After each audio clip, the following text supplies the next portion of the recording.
how to solve problems quickly and effectively. Listen, after all that we've done and all we've worked on together, what's it really going to take to succeed? One final ability.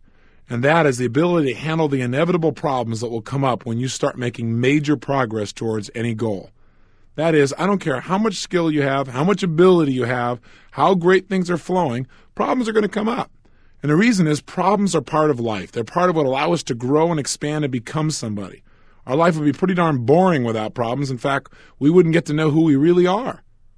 So today, as we near the end of this Personal Power program, it's appropriate we just take a few minutes on this day to at least talk about the basic foundation of how to handle problems. How do we deal with those inevitable things that come up that we did not expect that get in the way of your ability to really succeed? And the solutions are simple, and this tape will be brief. Because in problem solving, the most important thing that I could share with you and have you please remember for a lifetime is this. Learn to spend 80% of your time on the solution and only 20% of your time on the problem. Gosh, if you did only that alone and you listen to nothing else I said on this idea of how to solve problems, you would change your whole life. Because inevitably, what makes little problems into big monsters is spending all your time going over and over and over what the problem is. You don't need to do that. You just got to identify what's the challenge and what do I need to do to turn this thing around. And remember the power of questions. If you keep asking yourself, why do these problems always come up for me? How come this always happens? Why is this happening now? Those kinds of questions will whip you into an emotional frenzy because, again, they're endless loop questions. They will not solve your problem. Problem solving comes by controlling your focus, expecting an answer, knowing what you want in terms of change, trying something, noticing whether it works or not, and simply changing your approach until you get the result that you want. That's all you got to do to solve problems. Now, it's true we've come full circle. In the first tape, we talked about this ultimate success formula, and we talked about that you could speed up the process of getting what you want, including solving problems, simply by using role models.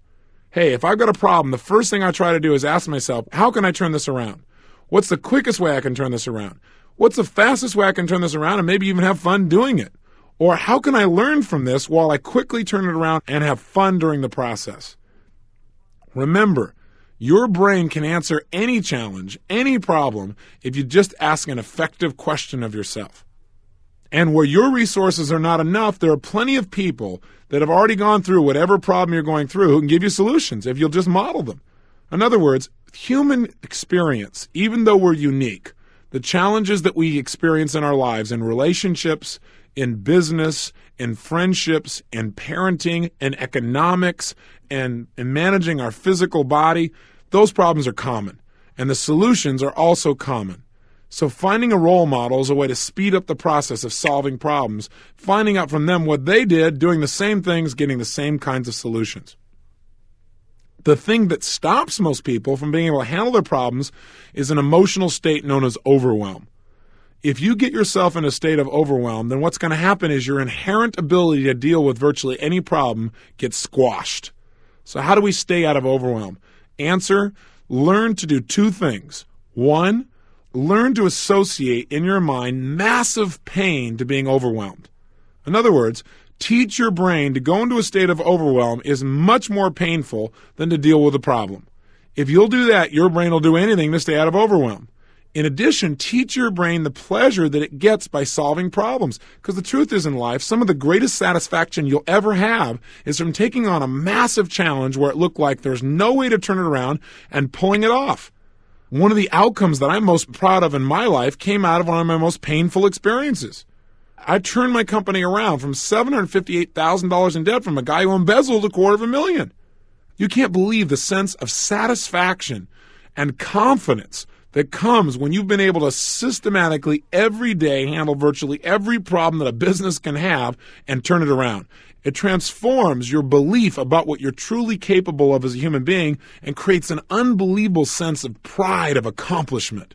I mean, it's incredible. So again, the most important aspect of solving a problem is, one, manage your own state.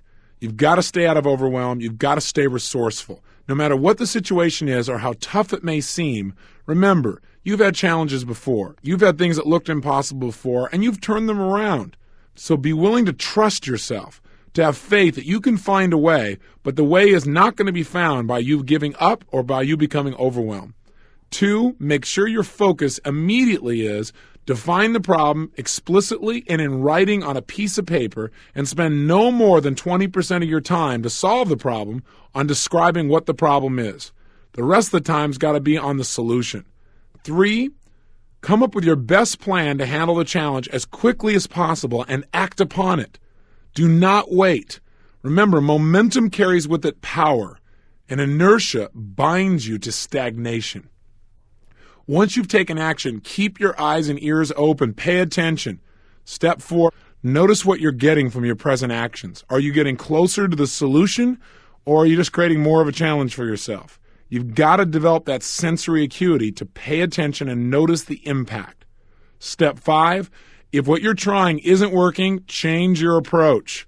Develop the kind of flexibility that allows you to solve virtually any challenge that can come up. One way to do that is learn to ask yourself the question, what would happen if? What would happen if I tried this? What would happen if I tried that? Too many people in trying to solve problems say, oh, we couldn't do this, we couldn't do that. Somebody makes a suggestion, nah, that'll never work.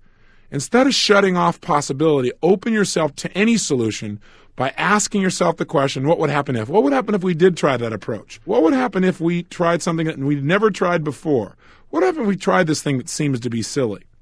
By asking the question, what would happen if, you create new possibilities, more flexibility, and therefore a greater chance of getting the result that you want. 6, remember, you've got role models all around you. No matter how difficult your problem is, other people have probably already experienced it. Go to those people and get some of their answers of how to turn things around. 7th key element to handling problems, change your entire belief about what problems are. See, a lot of people think of problems, in fact, myself, quite honestly, other than this tape, I usually call them challenges. I call them problems here to hook you, to grab you, because so many people look at them as problems. For me, my immediate reframe to virtually anything that happens is this is a challenge, and I love a challenge. Problems, they're okay. Solving problems, that feels pretty good. But taking on a challenge, to me, that's inspirational. And remember, we've got to realize that the words we use create states in us. So you might want to change problems to challenges for yourself and just realize that's what they really are. They're an opportunity for you to expand and grow. I have to tell you that in my life, I'd heard people growing up say things at times like, well, this challenge will really help you to grow. And I thought, yeah, sure, big deal.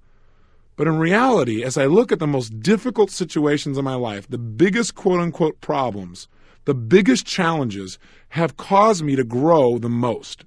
Out of necessity, they have helped me to create the level of skill and ability that have shaped my life well beyond anything that I would have dreamed of before. In fact, a friend shared with me years ago a metaphor about problems that really changed my view of them, so that they weren't something to avoid, but rather than something to take advantage of when they came up. He took out a piece of paper one time and drew a little tiny X in the middle of it. And he said, this is you. This is you as a being. And then he drew a circle around it. He said, you see this circle? And it took up maybe a third of the page. I said, yeah. He said, this represents your influence. He said, anything that fits within this circle represents the things that you can easily handle in your life. Things like maybe balancing your checkbook, managing some of the people in your office, getting yourself to follow through on simple tasks. He said, now, take a look at this. Everything outside the circle represents all of the things that you have not learned to master yet, the things that aren't within your range of comfort to be able to deal with. He said, and for some people, maybe for you, balancing your checkbook is actually outside your circle. He said, but here's the bottom line. He said, what happens in life is you're just floating along, and all of a sudden, just outside your circle here, just slightly outside, maybe an inch out, whammo, comes in one of these big giant X's called a problem. And he said, what happens is, it smacks the side of your circle and wakes you up a little bit. And your brain says, I got to go deal with this. So you rush out to the edge of that circle to deal with this quote-unquote problem, but then you hit the edge of your circle. You hit your outer limits, the limits of your comfort zone. And he said, what happens is most people retreat. It's pretty uncomfortable being out on the edge like that. So they smack against their own barriers and they come right back inside again. And they try and pretend that it's not there. But the problem is, if you leave that problem out there, you know what happens? Within a very short period of time, on the other side of your circle, bam, there's another one of those problems. Maybe not the exact same thing, but one of a similar type and quality. Have you ever noticed that? It's like if you don't handle one, all of a sudden another one pops up. And sure enough, What happens? You run out to the edge of the circle, you hit the edge of your present ability or your present comfort level, and you get a little scared and you pull back. What happens? You still haven't handled that problem, so whammo, another edge of your circle, there's another one that shows up. Now this keeps happening until you get enough pain that one day you smack through your barrier. You go all the way at the edge and you break through and you learn to handle that problem. Well, when that occurs, and as he drew it on the piece of paper, it was an interesting metaphor. He said, now take a look what's happened. You've extended the edge of your influence, of your ability to deal with things in life. And when you've extended out this additional inch, he said, watch what happens. Your whole circle, your whole beingness gets larger. He demonstrated for me in his drawing what he meant. He drew a line from the center of the circle, breaking through the edge of the circle out to one of those little problems. And now once it was handled, he said, the whole circle gets bigger. Now that situation that used to be beyond your limits is within your reach. In other words, you're bigger, you're better, and you're not only able to deal with this problem, but anything now that was an inch beyond your reach is also within your reach. You're able to deal with it as well. And he said, as soon as you're feeling really good about that, guess what happens? And I said, what?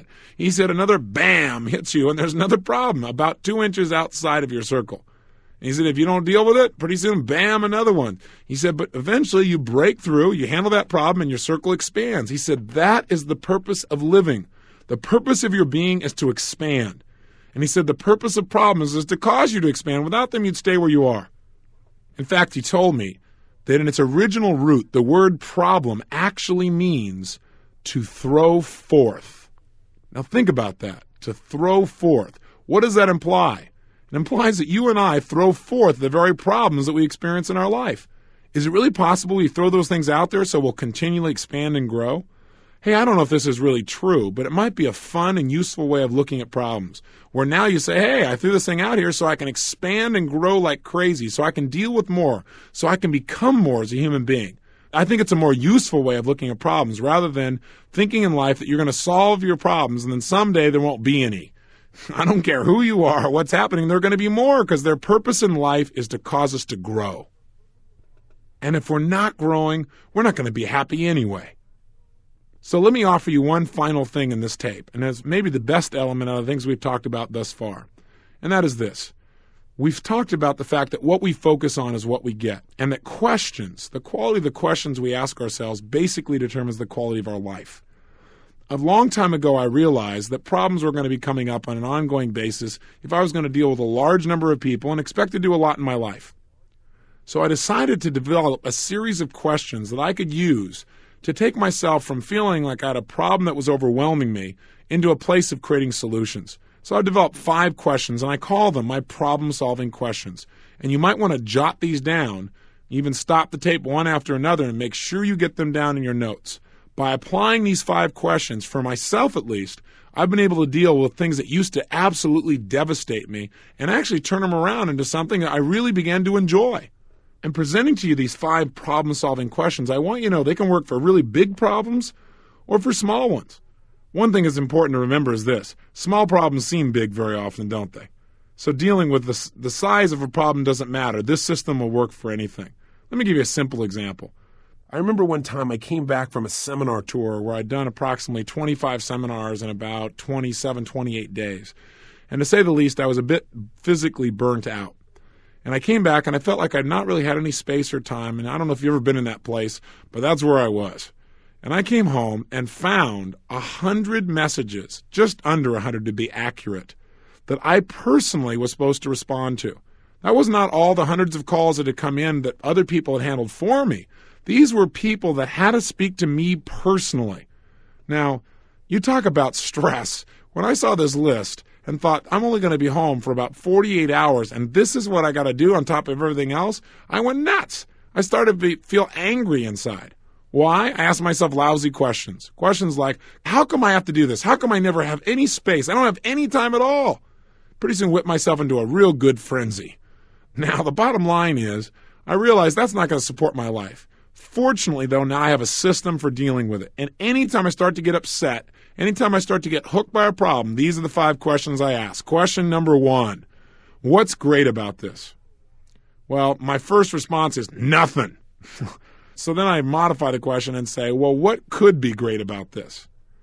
And what I do is make myself answer the question. I said, well, what could be great about this? And I thought, well, What could be great is, if I really think about it, 3 or 4 or 5 years ago, I probably would have begged to have people like this calling and wanting to talk to me personally, especially 100. I mean, my gosh, these are movers and shakers, and they got to talk to me and nobody else. They need decisions from me that can make a major difference. That's pretty darn exciting. That began to change my state immediately. My second question that I ask is, what's not perfect yet? Now take a good listen to that. What's not perfect yet? Remember we talked about presuppositions earlier when we talked about questions? What does that question presuppose?